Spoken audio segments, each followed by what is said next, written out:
En janvier 2023, 3 jeunes enfants ont perdu la vie, étranglés dans leur maison du Massachusetts, située dans la région de la Nouvelle-Angleterre, est le 7e plus petit État des États-Unis mais le 16e le plus peuplé. Leur mère, une ancienne infirmière, est aujourd'hui prête à assumer les faits, à une seule condition, ne jamais aller en prison. Sa stratégie judiciaire, singulière et troublante, rouvre le débat sur la limite entre la folie et la responsabilité pénale.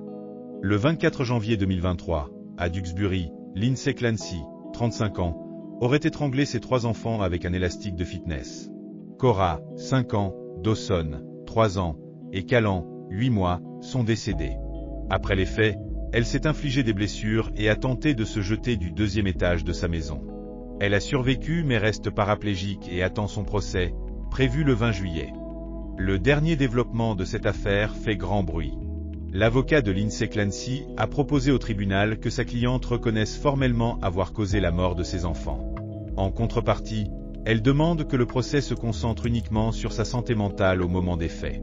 Si elle est jugée irresponsable, elle serait placée en institution psychiatrique au lieu d'aller en prison. L'avocat de la défense a argumenté que la seule question pertinente pour le procès est l'état mental de l'accusé. Il ne s'agit pas d'un plaidoyer de culpabilité, mais d'une acceptation des faits tout en contestant la responsabilité pénale. Cette stratégie de scinder le procès en 2 phases, fait puis état psychologique, a déjà été rejetée par le juge William Sullivan, qui préfère un procès unique pour éviter toute confusion. L'avocat de la défense a réitéré sa demande en y ajoutant l'accord de Clancy pour reconnaître les faits, espérant ainsi faire changer d'avis le juge. L'accusation, de son côté, refuse toute concession et souhaite que l'affaire soit jugée dans son intégralité, en présentant toutes les preuves, y compris les détails des meurtres. La défense s'appuie sur les affirmations de Lindsay Clancy concernant son état dans les mois précédant le drame. Elle aurait souffert d'un trouble bipolaire non diagnostiqué et d'une psychose post-partum sévère.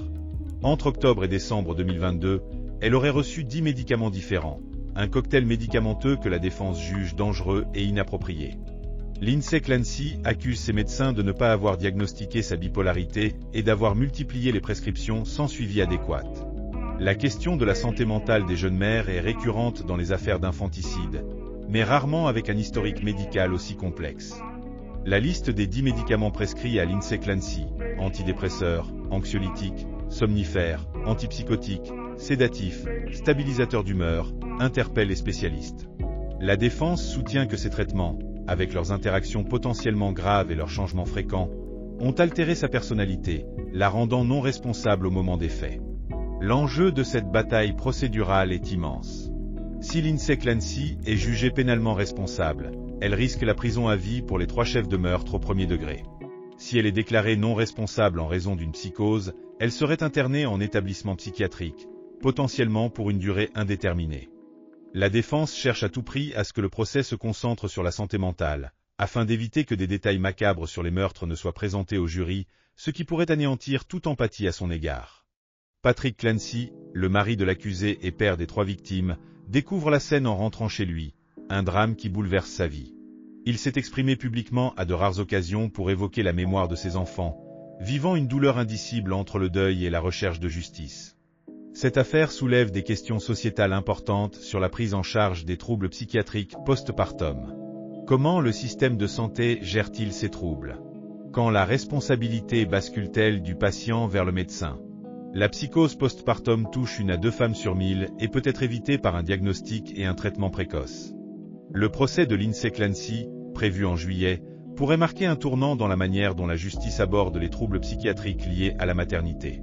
Quelle que soit la décision du jury, entre prison et hôpital psychiatrique, elle aura des répercussions bien au-delà du tribunal du Massachusetts.